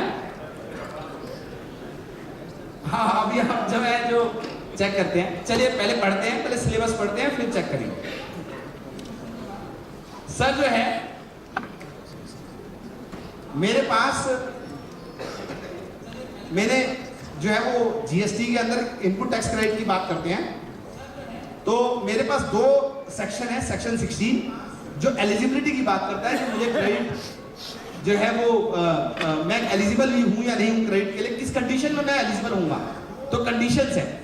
और सेक्शन 17 जो है वो कैलकुलेशंस की बात करता है। तो पहले सेक्शन 16 का, सेक्शन 16 का मैं आपको वर्बली बिना प्रेजेंटेशन के कुछ आपको मैं इनपुट्स दे रहा हूं, जिसका इलस्ट्रेशन से कोई लेना देना नहीं होगा क्योंकि वो थ्योरेटिकल है। सर सेक्शन 16 जो है वो मुझे ये कहता है कि आपको जो है वो क्रेडिट बिजनेस, जो भी आपका खर्चा बिजनेस के पर्पस का है वो आपको मिलेगा, लेकिन बिजनेस पर्पस का है उसके बावजूद भी आपको 5 कंडीशंस पूरी करनी है, तभी आपको जो है वो क्रेडिट मिलेगा। Sir I need your full attention, क्योंकि मैं आपको ये बताऊं कि रियल एस्टेट में एग्जम्पशन तो आपने भी देख ही ली थी। जो असली अगला जो नेक्स्ट वन आ रहा है वो मेरे आने का पर्पस है, जो अब मैं आपसे डिस्कस करने जा रहा हूं। अभी तक तो प्रीएम्बल ही डिस्कस हो रही थी। मैं आपको ये बता दूं कि सर हमारे को उन्होंने बोला कि सेक्शन 16 के अंदर, 16 के अंदर कि 5 ऐसी कंडीशन है कि जब तक आप वो पूरी नहीं करोगे आपको किसी भी तरह का इनपुट क्रेडिट आपको नहीं मिलेगा। पहली कंडीशन क्या लिखी उन्होंने कि आपके पास एक वैलिड इनवॉइस होनी चाहिए। तो आपके पास एक वैलिड इनवॉइस होनी चाहिए, चाहे डेबिट कार्ड हो, चाहे डेबिट नोट हो, या आपके पास जो है वो एक इनवॉइस हो। दूसरी जो कंडीशन है वो है कि आपके पास खाली इनवॉइस ही नहीं होनी चाहिए, आपने एक्चुअली में गुड्स और सर्विस भी आपके पास आनी चाहिए। तो आप एक चीज तो ये हुई कि खाली इनवॉइस ही है, वो तो मैं बातें कर नहीं रहा, गलत बात है। जो दूसरी बात है कि आपके पास इनवॉइस होनी चाहिए, उसमें खाली यही वाली बात नहीं है कि भाई ये तो इनवॉइस ही थी, नहीं। इवन कई बार ऐसा होता है जब आप एक लेजिटिमेट ट्रांजैक्शन कर रहे होते हैं, जब आपके पास इनवॉइस तो होती है लेकिन आपके पास गुड्स और सर्विस कभी आते ही नहीं है। जैसे एग्जांपल की बात करें कि आपने जो है वो गुड्स और सर्विस खरीदी और आपने बोला डायरेक्टली मेरे जॉब वर्कर को डिलीवर कर दीजिए। आपने bill to ship to model है, आपने सामान खरीदा तो मैंने अनुज गोयल जी को बोला कि सर मेरे को बिल कर दीजिए, लेकिन डिलीवरी जो है वो आप भाई साहब को दे दीजिए। तो क्या हुआ? Bill to ship to model जानते हैं ना सर, हमारा पढ़ा है ना सर सब कुछ। तो इसलिए इतना तो मतलब मैं बेसिक समझ के चल रहा हूँ कि आप लोगों ने पढ़ाई हुआ है। तो आपने जो है वो bill to ship to model में क्या हुआ कि सामान जो है वो डायरेक्टली डिलीवर हो जाता है, तो उस केस में अपना जो है वो मेरे को रिसीव माना जाएगा। जो तीसरा इसी में एग्जांपल है वो है गुड्स इन द इंस्टॉलमेंट्स। जैसे एग्जांपल की बात है कि आपने मुझे बोला कि अतुल आप मुझे जो है वो 10,000 ग्लासेस सप्लाई कर दीजिए। अब एक ट्रक में तो ग्लासेस जाएंगे नहीं साहब 10,000, एक सिंगल बिल कट गया 10,000 ग्लासेस का, 6 ट्रक में 7 ट्रक में जो है वो सामान जा रहा है। तो जब तक वो 7वां इंस्टॉलमेंट नहीं आ जाता तब तक जो है वो आप उस क्रेडिट को लेने के हकदार नहीं होंगे। ये हमारे को प्रोविजन में लिखा हुआ है। जो दूसरी कंडीशन है वो है कि आपके पास गुड्स और सर्विस रिसीव होने चाहिए। जो तीसरी कंडीशन है वो ये है कि अतुल ने टैक्स पे किया भी या नहीं किया। मैंने जो है वो अनुज गोयल जी को 1 लाख रुपए का सामान सप्लाई किया, उस पे 18,000 रुपया टैक्स बनता था। अब अनुज गोयल जी को अनुज गोयल जी अपनी 10 तारीख को रिटर्न भरेंगे सेल्स की। ध्यान से मेरी बात को समझिएगा, अगर पॉइंट निकल गया तो फिर नहीं समझ में आएगा सर। अनुज गोयल जी 10 तारीख को अपनी सेल्स की रिटर्न भरेंगे, मैं भी अपनी सेल्स की रिटर्न भरूंगा, उसमें अनुज गोयल जी का नाम आ जाएगा। तो 11 तारीख को ऑटो पॉपुलेट होके जब ये जीएसटी 2 आ जाएगा, वो इनके यहां पर क्रेडिट के रूप में रिफ्लेक्ट करने लगेगा। मैंने अभी टैक्स पे नहीं किया है, क्योंकि अभी मेरी टैक्स जमा कराने की तारीख 20 तारीख है। एग्री कर रहे हैं ना सर? सभी लोग ध्यान में है ना? सब ध्यान से सुन रहे हैं ना? 11 तारीख को अनुज गोयल जी को क्रेडिट आ जाएगा। अनुज गोयल जी 15 तारीख को उस क्रेडिट को एक्सेप्ट करके अपने क्रेडिट को बना लेंगे, क्रेडिट बना लेंगे उसको, ठीक है साहब। लेकिन अगर अतुल ने 20 तारीख को टैक्स जमा नहीं कराया तो वो क्रेडिट जो अनुज गोयल जी ने ले लिया था वो इस महीने रिवर्स नहीं होगा। वो प्रोविजनल बेसिस पे एक बार के लिए तो इनको 20 तारीख के इनके एडजस्टमेंट में चला जाएगा, क्योंकि भाई हो सकता है मैंने, भाई डिपार्टमेंट ये तो कहेगा नहीं कि पहले अतुल की रिटर्न फाइल कराओ। इन्होंने रिटर्न फाइल कर दी 11 बजे, क्रेडिट ले लिया, और मेरे पास अगले रात के 12 बजे तक का टाइम है। लेकिन रात के 12 बजे तक भी डिपार्टमेंट वेट करता रहा कि अतुल रिटर्न भरेगा, लेकिन अतुल ने नहीं भरी। तो अगले महीने जो इन्होंने क्रेडिट ले लिया था पिछले महीने, वो क्रेडिट अगले महीने इनकी किताबों से रिवर्स कर दिया जाएगा।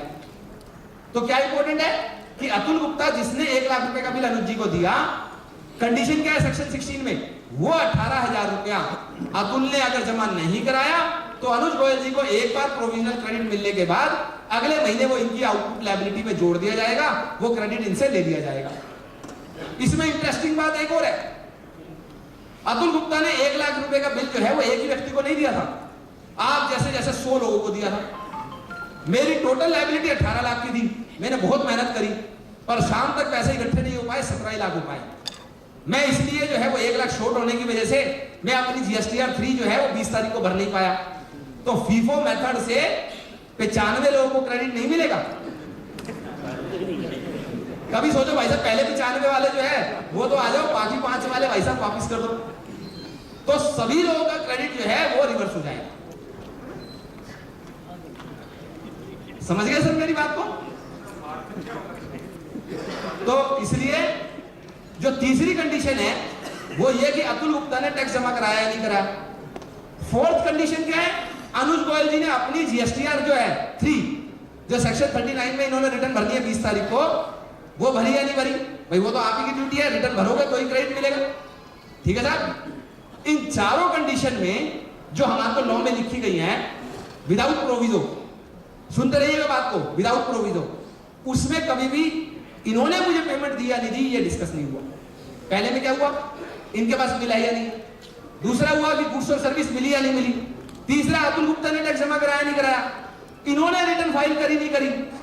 भाई साहब पैसे तो दिए ही नहीं मेरे। तो उन्होंने बोला कोई बात नहीं ये भी लो। बोला पांचवी कंडीशन कि अगर अनुज गोयल जी ने 180 दिन के अंदर अंदर अतुल को, जिस दिन अतुल ने बिल दिया, अगर उसके 180 दिन के अंदर अंदर अगर अतुल को पेमेंट नहीं दी, तो जो क्रेडिट इनको मैंने 180 दिन पहले दे दिया था या जब भी इन्होंने लिया था, बिल के 180 दिन के बाद, बिल के जिस दिन लिया उस दिन से नहीं, बिल के 180 दिन बाद अगर इन्होंने मुझे पेमेंट नहीं दी, और पेमेंट ये नहीं, ये बोले ठीक है 18,000 ले जा, 1,18,000 की बात हो रही है, 18,000 नहीं दूंगा सर, कभी आप 18,000 देके भेज दें, 1,18,000 रुपए ये मुझे देंगे, मतलब value of the service plus tax payable there only, ठीक है साहब। डेफिनेशन के अंदर पढ़ के बता रहा हूं आपको सेक्शन में, ठीक है साहब। Value of the service and plus tax there only, तो दोनों अगर ये मुझे देंगे तो ये क्रेडिट रिटेन कर पाएंगे, वरना वो 180वें दिन इनकी स्यूमोटो ड्यूटी है, कोई चेक करने नहीं आएगा। जब चेक करने आएगा ऑडिटर तभी आएगा, तो सेल्फ असेसमेंट है, आपको वहीं पे डिक्लेयर नहीं करना, क्योंकि पेमेंट तो कहीं डिक्लेयर करनी नहीं है जीएसटी 123 में, ठीक है साहब। तो ये आपकी अपने जमीन है कि आप जो है वो 180वें दिन जो है वो आपने जो पेमेंट नहीं करी, जो आपके क्रेडिटर है जिनको 180 दिन से ऊपर के हैं, आप उनको जो है वो खुद ही जो है वो क्रेडिट को रिवर्स कर दें। साहब जब ये बातें हो गई, एलिजिबिलिटी की बात हो गई, अब आती है बात सेक्शन 17 की, जहां पर मेथोडोलॉजी लिखी है कि ठीक है क्रेडिट बिजनेस का है, आपने पांचों कंडीशन पूरी कर दी, क्रेडिट मिलने का समय आ गया। अब आता है कि कितना क्रेडिट मिलेगा, ठीक है साहब, कितना क्रेडिट मिलेगा। तो उसमें वो 17(1) में लिखता है, 17(1) जो आपके सामने है, वो ये लिखता है कि जो बिजनेस का क्रेडिट होगा वो आप लीजिए, और जो आपका नॉन बिजनेस का क्रेडिट होगा आप उसको नहीं लीजिए। तो जो क्रेडिट नॉन बिजनेस का होता है ध्यान से मेरी बात को सुनिएगा, जो क्रेडिट आपका नॉन बिजनेस का होता है उस क्रेडिट को हम आगे से बोलते हैं T1। क्या बोलते हैं? T1। पहली बार सुना है? तो फिर तो रिटर्न पक्का गलत है। अगर ये पहली बार जिन भाई साहब ने सुना है उनकी रिटर्न तो पक्का ही गलत है। एक ही लाइन में बता रहा हूं, आगे की पढ़ी नहीं रहा। T1 तो जो क्रेडिट हमारा लिखना पड़ेगा सर, जो जो आपने ये कर रहे हैं। अब ऐसे नहीं है सर, अब ये लिखने वाला चक्कर आ गया। मैंने आपको बताया, आपको अगर मेरे आने का या डिस्कशन का फायदा अगर है तो वो यही वाला है, ये नेक्स्ट 45 मिनट्स 50 मिनट्स। पहले वाला तो प्रियम्बल आप किताब उठाते पढ़ लेते, अब मैं आपको एनालिसिस बता रहा हूं। तो पहला जो क्रेडिट है मेरा, जो मेरा ऐसा क्रेडिट है जो बिजनेस का नहीं है, नॉन बिजनेस क्रेडिट है, उसको हम बोलते हैं T1। तो उन्होंने बोला भाई T1 नहीं मिलेगा जो नॉन बिजनेस का है। भाई अतुल गुप्ता सीए चला हूं मैं, मेरी चलती है, तो खर्चा मेरा बिजनेस का या नहीं बिजनेस का, मेरा अकाउंटेंट ने बोला डाल दे इसमें, कोई मना तो नहीं कर सकता। लेकिन डिपार्टमेंट ने बोला कि ऐसे इस पे मैं क्रेडिट नहीं दूंगा आपको, ठीक है, इनकम टैक्स में जो आपने करना है वो करो, ठीक है, पर मैं आपको इसको क्रेडिट नहीं दूंगा। चलिए, उसके बाद जो मेरा अगला सेक्शन है वो मुझे बोलता है 17(2) कि अगर मान लीजिए आपके पास कोई ऐसा क्रेडिट है जो टैक्सेबल और एग्जम्प्टेड दोनों के लिए यूज हो रहा है। मान लीजिए एग्जांपल की बात है कि हम लोगों ने जो है, भाई साहब आपका शुभ नाम क्या है? मुरारी जी। तो मुरारी जी ने मेरे जो है वो मैं एक स्पोर्ट चलाता हूँ, एजुकेशनल इंस्टीट्यूट, जिसमें मैं रिकॉग्नाइज डिग्री डिप्लोमा देता हूँ, एग्जाम्प्ट है, और मैं प्राइवेट कोचिंग चलाता हूँ, टैक्सेबल है। मुरारी जी जो है वो उसके ऑडिटर है। तो क्या हुआ, टैक्सेबल और एग्जम्प्टेड दोनों में यूज हो रही है ऑडिट फीस का।